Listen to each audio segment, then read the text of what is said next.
Hey, what is up guys, MKBHD here, and this is the iPhone 6 Plus. In my iPhone 6 review, I mentioned that by upgrading to it from an older iPhone, you get a bunch of the benefits that naturally come with a larger display and an overall larger device. With the iPhone 6 Plus, all of these differences, all the pros and all the cons, are magnified, they're amplified by an even bigger device. So if you're trying to decide between the 6 and the 6 Plus, hopefully I can help you by going over these benefits and drawbacks as someone who's used both phones.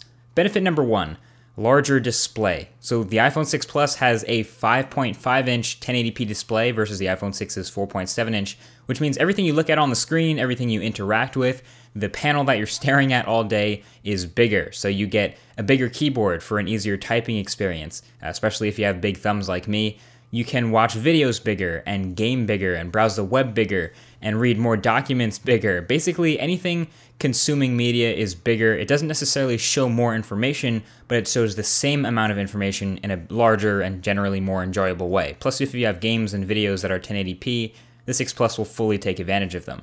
Now, despite how huge this display is, Apple doesn't really do a whole lot in iOS 8 to take advantage of the extra real estate besides the extra row of icons and reachability. So really, essentially, it's just a blown-up version of the iPhone 6 experience, which is fine. I just wish they'd done a little bit more, like I mentioned. But one thing you can do on the iPhone 6 Plus that you can't do on the 6 is home screen rotation anywhere. So you can go 90 degrees to the right, or you can go 90 degrees to the left if you want. Or sometimes, and I don't even really know why you would do this, but you can go completely upside down 180 degrees. In fact, sometimes I end up taking it out of my pocket and unlocking it, and it's already upside down, and I have to wait for the animation to flip back. Honestly, I think it's pretty silly. I think they should remove the upside down rotation. But yeah, home screen rotation is a thing. And yeah, you also get a slightly more spaced out keyboard, so it's much better and much more efficient when you're in landscape on the 6 Plus, complete with its own copy and paste buttons, which is too bad because I never type in landscape. Benefit number 2, a bigger phone means you have a bigger space for a bigger battery. So the iPhone 6 Plus has a huge 2,915 milliamp hour battery. I say huge because it is way bigger than the one in the iPhone 6. And the immense battery life is one of the best traits of the iPhone 6 Plus. I can basically guarantee you'll never kill the whole battery from 100% to 0 in a single day. And you can't say that about many phones. And there have been plenty of times where I do 2 full days of light use while forgetting the charger or something overnight. I still have battery to spare for the second day. I typically get 7 to 9 hours of usage or screen on time.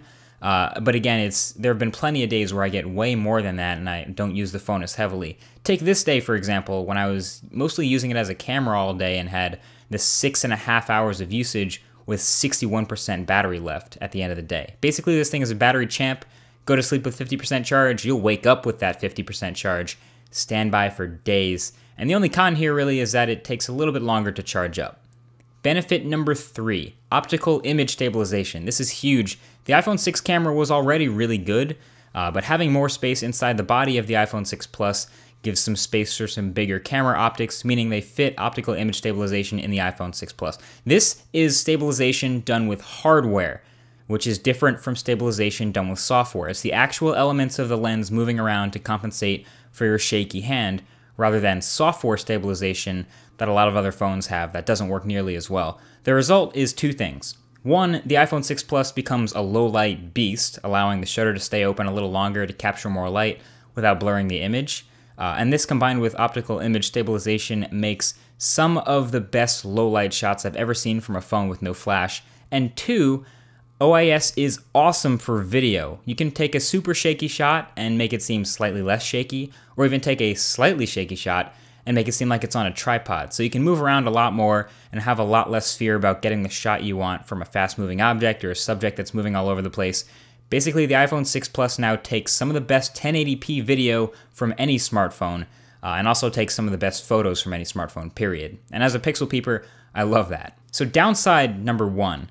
Optimized apps. This is something that's getting better every week, but it's the same situation as the iPhone 6 like I mentioned in the review, but again, magnified even more. It's a 1920 by 1080 display, and you would think that, that's a pretty standard aspect ratio and resolution, shouldn't have any problems, but apps that haven't been updated for this new phone look either fuzzy or wonky and weird, so developers, get on that quick. Downside number 2, slipperiness. So this is a big phone. The iPhone 6 Plus has rounded edges all the way around like the iPhone 6, and it's even bigger. So you're gonna have to manipulate it around more often to reach all the corners of the display, especially if you're one-handing it, which you're probably not. But so this is the one phone where I would really recommend covering it in some way to at least get a better grip or make it easier to hold in the hand. I mean, a tall, super thin, rounded slab isn't exactly ergonomic, Apple knows that. But they do have some first-party case options. They have a leather case in a couple colors, which I think looks pretty nice from the video reviews I've watched. So that I will link below. My preference though, as I've said before, is a skin, just to change the texture of the device, but not add much thickness at all. So I'll leave a link to that. This is a dbrand skin right below. Again, they have a couple different colors, and you can choose which one you like best from there. Downside number 3, bend gate. And I'm only including this section because it seems like anyone who's ever seen my phone and asked me about the iPhone 6 Plus always seems to have a follow-up question about whether it bent or not. So for the record, no, mine hasn't bent, and I don't expect it to because I'm careful with my phone. But listen, it's an expensive electronic device. You paid a lot of money for it. Don't sit on it. Don't put a lot of pressure on it. And watch my BendGate explainer video if you want to know more about that. I got the iPhone 6 and the iPhone 6 Plus at roughly the same time. And I took the iPhone 6 out the box first and played with it and started using it a lot and set it up.